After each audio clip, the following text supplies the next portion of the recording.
forum komunikasi sama Unpar untuk ngobrol bareng bersama sama kita itu sering banget untuk ngomongin yang masalah perubahan-perubahan ini tuh pengen kita perjelas gitu. Halo teman-teman, sekarang saya bersama dengan Ketua HMP SMA tahun 2020, Kak Gizi Heptania. Halo Kak. Halo. Aku mau nanya nih, kenapa sih Kakak pengen jadi Ketua Himpunan? Langsung ya. Sebenarnya bukan kemauan sendiri sih. Lebih ke gimana keadaan sih lebih tepatnya. Karena kan ini masih masa transisi kan. Dan sebenarnya tuh dari himpunan yang sebelumnya, periode sebelumnya sebenarnya pengen melanjutkan. Tapi karena ada beberapa kendala, jadi kebetulan cuman gue sama Felix aja yang lanjut. Nah, Kakak kan bilang tadi masa transisi kan. Bisa dijelasin nggak secara singkat tuh, masa transisi itu maksudnya apa gitu biar kita semua tahu. Jadi masa transisi itu kan gini, Unpar itu kan biasanya periode PM Unpar itu dari Juli sampai Juni. Artinya dari semester ganjil sampai semester genap. Nah sekarang dari Unparnya sendiri itu pengen ngerubah, ngikutin sesuai dengan si dari Unparnya sendiri. Jadi pengen dari Januari sampai Desember. Dan itu ngikutin ke anggaran per tahunnya juga gitu. Karena per tahunnya itu kan hitungannya tutup tahun itu di bulan Desember kan. Jadi biar sama gitu. Lebih nyaman kayak sekarang atau kayak waktu yang sebelum transisi? Sebenarnya kalau ditanya lebih nyaman, udah pasti jelas sih lebih nyaman yang kemarin. Kalau untuk kita mahasiswa, karena kita kan sebagai mahasiswa kan masuknya juga kita di semester ganjil, yaitu di pertengahan tahun kan. Sedangkan kita harus ngejabat di tahun ke-3 kayak aku gini tuh sebenarnya agak berat juga. Cuman kalau misalkan dihitung-hitung ya memang sebenarnya kalau misalkan pakai periode yang lama pun kita sebenarnya masih ada setengah tahun. Tinggal nambah setengah tahun lagi. Cuman ya jadinya agak susah sih untuk, terutama untuk anak-anak yang pengen 3,5 tahun itu pasti jadi kendala banget sih. Aduh. Jadi Kakak bilang kan berarti Kakak sekarang kuliah semester 6. Oke. Terus sebagai Kakak pemimpin ya di himpunan, menurut Kakak ciri-ciri pemimpin yang ideal tuh kayak gimana sih? Kalau menurut gue sih kembali lagi ke himpunannya sendiri ya. Maksudnya setiap himpunan itu punya budayanya masing-masing, punya punya cara gaya himpunan itu beda-beda gitu. Jadi kayak nggak bisa disamain pemimpin ideal semua himpunan itu seperti apa. Cuman kalau untuk di matematika sendiri nggak ada ciri khas yang pasti sih. Cuman kayak gimana caranya kita bisa memanage, karena setiap himpunan beda dan setiap angkatan juga beda. Jadi gimana caranya kita nge-handle angkatan kita sendiri yang istilahnya yang paling atas sekarang. Terus habis itu nanti untuk Kordiv, Wakordif, staff itu kan angkatan 18 dan 19. Nah itu juga kita harus bisa ngerangkul mereka gimana caranya supaya semuanya bisa jadi satu gitu di satu himpunan. Terus karena Kakak bilang mau ngerangkul sama penghandle kayak gitu, cara Kakak buat mengantisipasi apalagi masa transisi ini kayak gimana sih buat semuanya anggota himpunan itu mengkoordinasikannya? Yang pasti kebetulan kan sebenarnya masa transisi itu kan udah dari semester lalu ya, udah dari periode yang lalu juga. Makanya di satu semester kemarin itu mungkin dilihat kalau dari matematika sendiri program kerjanya nggak terlalu banyak, karena kita di situ konsennya itu untuk sosialisasi sebenarnya transisi itu apa sih, terutama ke mahasiswa baru yang baru datang terus tiba-tiba udah kena masa transisi. Nah itu paling penting sebenarnya disosialisasi sih, gimana caranya supaya mahasiswa-mahasiswa itu bisa nerima masa transisi itu yang sekarang tuh kayak gimana, dan gimana caranya yang baik untuk kita bisa saling ngejaga supaya walaupun ada perubahan tapi tidak merubah segala macam budaya kita yang udah pernah ada gitu. Jadi lebih kayak mensosialisasikan. Iya. Oke deh, kita mau ke pertanyaan lebih ke diri Kakak sendiri sih personal. Kakak udah jadi ketua himpunan, boleh dijelasin secara singkat juga waktu awalnya banget tuh dari program kerja pertama banget, terus kayak gimana sih step by stepnya tuh sampai bisa jadi kayak ketua himpunan sekarang? Kalau jujur gue tuh pas tahun pertama tuh apatisnya parah, karena agak susah ya beradaptasi dari kebetulan gue termasuk orang yang agak susah adaptasi di awal, dan pas pertama kali tuh dari apalagi ditambah lagi kayak dari masa SMA ke kuliah itu jauh banget lah ya, agak jomplang gitu, jadi kayak adaptasinya makin susah gitu. Cuman pertama kali gue ikut itu proker yang nggak kelihatan, nggak ada panggungnya, itu BTS sih, Buletin 71 itu gue pertama kali, dan di situ juga gue mulai pertama kali belajar Photoshop, desain semua di situ. Dan setelah itu ya makin lama kayak kepake aja gitu di proker-proker lain, kayak ditawarin dengan divisi yang sama. Pasti ya biasanya ya kalau udah terjun di satu divisi dan ternyata kita bagus di situ, biasanya akan ditaruh di situ-situ lagi biasanya. Itu sih. Terus abis itu ya paling pernah belok-belok dikit, paling mentok ya acara dekor gitu ya, tetap yang agak memacu otak untuk berkreativitas sih. Cuman kayak yang logistik humas gitu nggak pernah. Pengen nyoba tapi selalu nggak diterima. Jadi berarti dari BTS itu kayak udah mulai nggak ansos lagi. Iya. Udah mulai kayak... Sebenarnya masih ansos sih karena nggak ada panggungnya. Tapi setelah itu akhirnya nyoba di acara, terus akhirnya mulai jadi belajar MC lah segala macam gitu. Dan gue dulu pas Mad Gathering angkatan gue, kebetulan gue juga jadi MC, dan dari situ kebetulan juga ada cutting juga pas gue nge-MC itu ada yang ngelatih. Jadi di situ gue kayak ternyata MC itu seru ya. Mulai dari situ udah makin aktif. Terus gue nyoba masuk ke media komunikasi. Itu periode 2018-2019. Waktu itu masih sebelum masa transisi. Oh, jadi staff, iya. Dari jadi staff langsung ke dulu pernah jadi wakil himpunan sebelum. Iya, pas yang 1 semester kemarin jadi wakil himpunan, terus sekarang baru ikut lagi. Jadi ketua himpunan. Terus iya. Gimana sih Kak rasanya jadi ketua himpunan, kayak bangga apa? Kalau bangga kayak menurut gue kayak gue belum bisa ngomong bangga sih, karena gue bangga kalau misalkan sampai akhir periode apa yang gue kerjain bersama dengan himpunan gue tuh semuanya jalannya lancar, bagus, dan menurut di mata orang ya, bukan di mata gue. Kalau di mata gue ya yang nilai artinya cuman gue gitu. Cuman gue pengennya, gue bangga kalau misalkan himpunan gue tuh isinya bagus semua gitu. Mudah-mudahan sih. Jadi terus kayak sekarang PR kakak sebagai ketua himpunan tuh kayak gimana? Paling banget PR. Banyak banget sih. Terutama kan karena masih banyak dari masa transisi ini kan masih banyak perubahan dari undang-undang lah, dari dari segi kepengurusan dan bla bla bla, itu kayak lumayan membingungkan. Kita juga banyak forum komunikasi sama PM Unpar untuk ngobrol bareng bersama Senat sama BP, itu sering banget untuk ngomongin ya masalah perubahan-perubahan ini tuh pengen kita perjelas gitu. Sebenarnya ya kita juga masih istilahnya kita tuh sebagai periode yang bener-bener fresh dengan semua yang baru tuh kita masih agak buta sih bisa dibilang gitu. Cuman ya mau gak mau kita harus memperjelas untuk periode selanjutnya sih. Jadi sekarang masih gimana caranya untuk kita bikin satu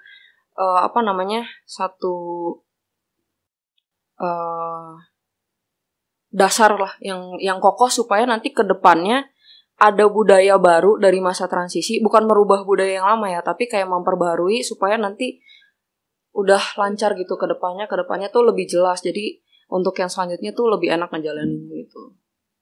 Aduh, PR-nya lumayan berat juga nih ya Kak. Lumayan. Gimana nih ke akademik kakak sendiri nih, masalah nilai Kak, masalah tugasnya, apalagi kan nanti ujian dan segala macam.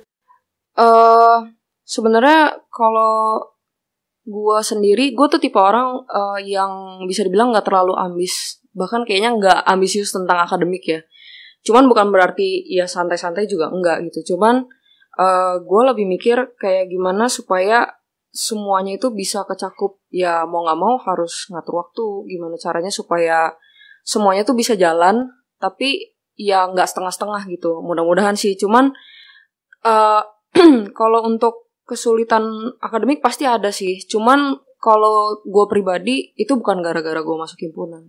Bahkan gue ngerasa kayak dengan gue masuk himpunan atau gue mengerjakan sesuatu dan gue merasa lebih sibuk, di situ gue makin insecure kalau gue masih harus banyak tugas nih, masih banyak yang harus gue kerjain gitu. Jadi gue ngerasa kayak gue harus kerja terus, harus aktif terus gitu loh. Jadi gak gabut gitu. Iya, kalau terlalu gabut tuh rasanya jadinya kayak aduh males, masih bisa lah berapa jam lagi.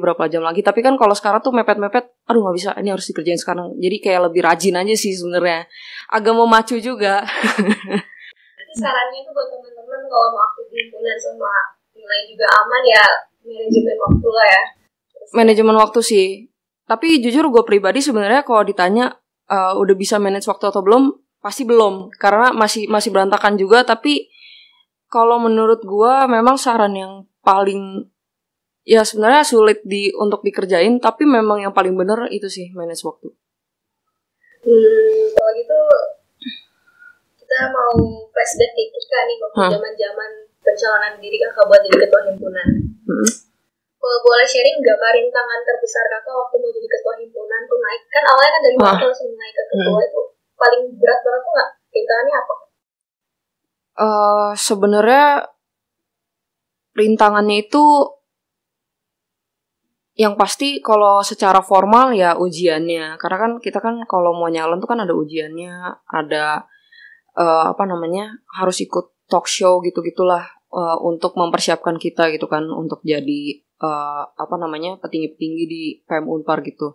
Cuman gue lebih ke pressure sama yang di dalam sih. Maksudnya di dalam itu yang mahasiswa matematikanya bagaimana yang bikin berat adalah bagaimana caranya supaya mahasiswa matematika teman-teman gue semuanya bisa nerima gue sebagai ketua mereka gitu. Gimana caranya supaya visi misi yang gue bawa itu bisa sepikir sama yang mereka pengen gitu.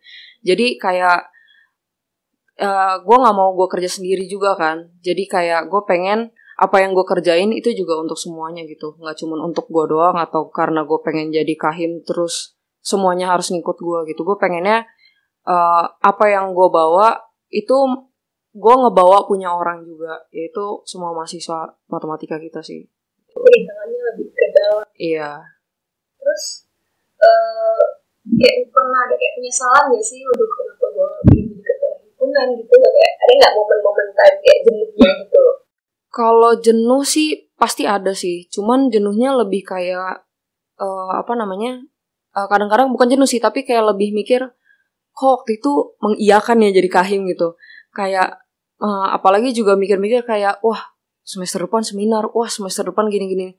Tapi ya mau gak mau harus dijalani sih. Dan memang kalau kita ngelihat sisi positifnya, kadang-kadang ada motivasinya comeback lagi gitu loh. Jadi kayak walaupun kadang-kadang aduh kok ngambil lah, aduh apalagi ditambah misalkan pelajaran lagi susah banget, itu kan pasti berasa aduh pelajaran lagi susah, terus habis itu besok harus kuis, terus habis itu sedangkan harus ada rapat gini-gini nih, duh gimana nih, tahu gitu nggak jadi kahim ini nih. Ya itu cuman selintas-selintas aja sih, tapi di satu sisi pas udah otaknya udah balik lagi ke motivasi awal untuk kembali lagi untuk memperbaiki, yaitu udah jadinya udah langsung hilang semua sih. Terus kalau itu sebagai ketua himpunan kakak pernah nggak punya pengalaman yang paling berkesan banget, atau waktu jadi wakil mungkin pengalaman paling berkesan?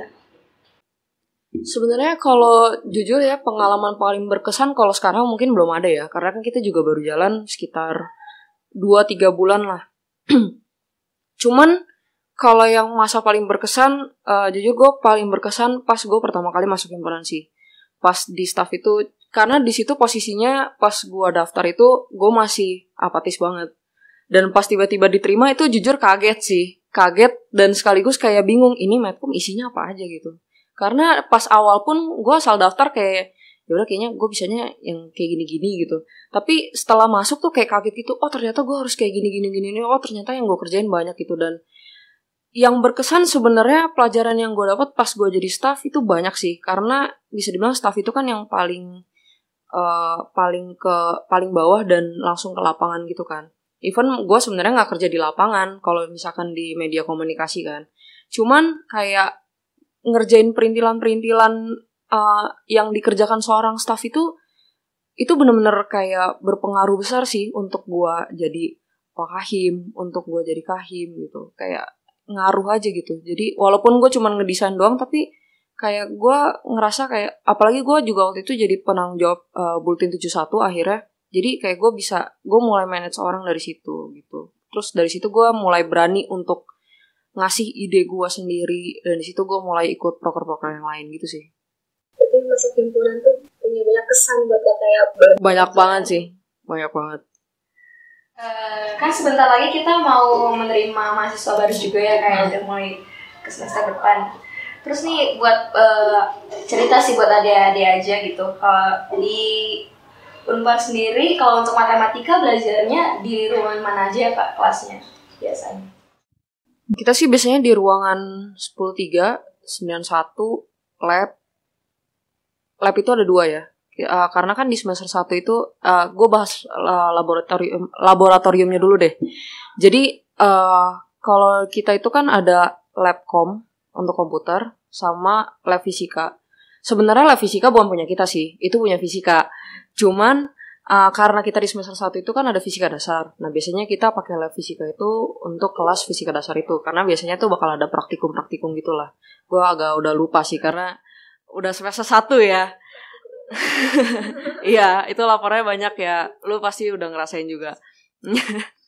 Terus yang kedua itu kan ada yang labcom. Nah labcom itu sering banget kita pakai karena kita tuh ada 3 kelas yang tentang komputer. Dan itu wajib. Itu biasanya ada pemrograman komputer, komputasi statistika, sama komputasi matematika. Nah itu kita pasti pakai labcom itu. Dan itu biasanya dingin banget sih. Dingin banget, gue selalu pakai jaket ke situ. Kalau nggak, aduh, dingin banget deh. Terus paling 10.3 sih yang paling sering. 10.3 itu kayak surganya anak matematika dan anak FTIS gue rasa, karena di situ tuh paling luas, gedungnya paling bagus untuk anak kita. Terus kayak kelasnya nyaman banget sih. Dan kita tuh pakai 10.3, 16, 10.3, 17, 10.3, 23 biasanya. Nah itu kelas untuk yang normalnya. Tapi kita tuh sering banget nongkrong yang dinamanya Selasar 10.3. Jadi di samping 3 kelas itu tuh ada jalan lebar gitu untuk biasanya kita di situ nongkrong atau enggak kita rapat, itu bisa di situ sih. Gitu. Terus kalau selain di 10.3, kelas kita itu juga ada di 91. 91 itu satu lantai itu punya kita. Jadi gedung 9 lantai 1 itu punya kita. Di situ ada TU kita, ada tata usaha untuk fakultas kita. Di situ ada ruang dosen, dan di situ ada 3 kelas yang biasanya kita pakai. Nah, cuman itu biasanya jarang dipakai sih untuk kayak proker-proker gitu. Tapi biasanya sering dipakai untuk kayak wisude gitu-gitu yang dari fakultas tuh biasanya seringnya pakai di situ, karena kebetulan jumlah kita udah makin banyak nih fakultas mahasiswa di fakultas kita. Jadi biasanya itu jadi lebih sering dipakai sih dibandingin yang 10.3 untuk proker-proker yang gede gitu. Gitu. Tapi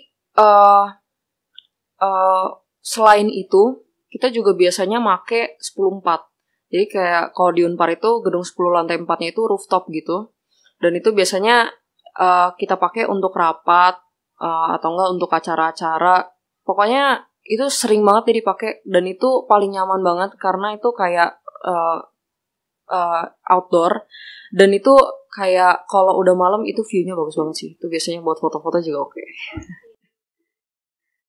Nanti jadi mahasiswa, semoga kita betah-betah semua ya kayak di Unpar. Mudah-mudahan.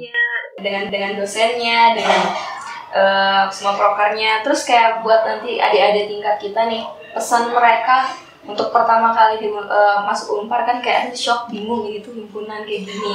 Aduh nilai gue kayak gimana nantinya. Ada saran nggak, pesan buat mereka terakhir mungkin kan?